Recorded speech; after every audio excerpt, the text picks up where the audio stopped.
আসসালামু আলাইকুম। কেমন আছেন সবাই? আশা করি সকলে ভালো আছেন, সুস্থ আছেন এবং সুন্দর আছেন। তো চলুন আজকে আমরা লাভ ক্ষতি অধ্যায়ের কিছু অঙ্ক দেখব। বোর্ডে আমরা দুইটি অঙ্ক দেখতে পাচ্ছি।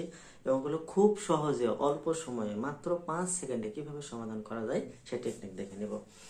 1 নম্বর অঙ্ক দেখতে পাচ্ছি, টাকায় 3টি করে আম কিনে 2টি করে বিক্রয় করলে শতকরা কত লাভ?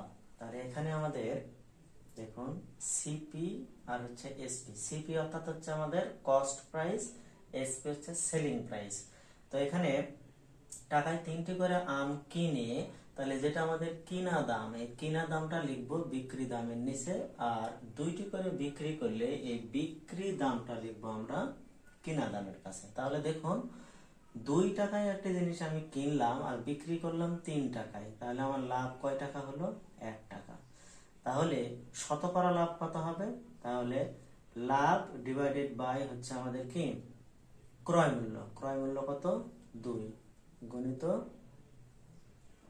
শতকরা মানে হচ্ছে 100%। তাহলে 2 দ্বারা কাটাকাটি করলে 50, তার মানে আমাদের 50% অ্যান্সার। দেখুন অপশন নাম্বার ক। এবার 2 নম্বর অঙ্ক দেখুন, টাকায় 2টি কলম ক্রয় করে 3টি দরে বিক্রয় করলে শতকরা লাভ বা ক্ষতি কত? তাহলে এখানে আমাদের সিপি আর হচ্ছে এসপি। তাহলে আমরা কি করব, যেটা আমাদের হচ্ছে কিনা দাম সেটা আমরা লিখবো কি বিক্রি দামের কাছে। তাহলে এখানে 2 লিখবো এখানে, আর 3টি বিক্রয়, এই বিক্রয়ের দামটা লিখবো আমরা কেনা দাম। এবার দেখুন 3 টাকায় একটি কলম আমি কিনলাম আর 2 টাকায় বিক্রি করলাম, তাহলে আমার ক্ষতি হলো কয় টাকা? 1 টাকা আমাদের ক্ষতি হলো। তো আমরা জানি লাভটা নির্ভর করে ক্রয় মূল্যের উপরে আর ক্ষতিটা নির্ভর করে কি বিক্রয় মূল্যের উপরে। তাহলে আমি বিক্রয় করেছিলাম কত?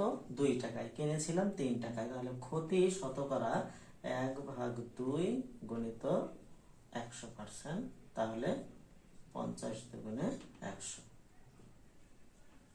50% ক্ষতি। দেখুন অপশন নাম্বার গ। আশা করি সকলে বুঝতে পেরেছেন। ধন্যবাদ।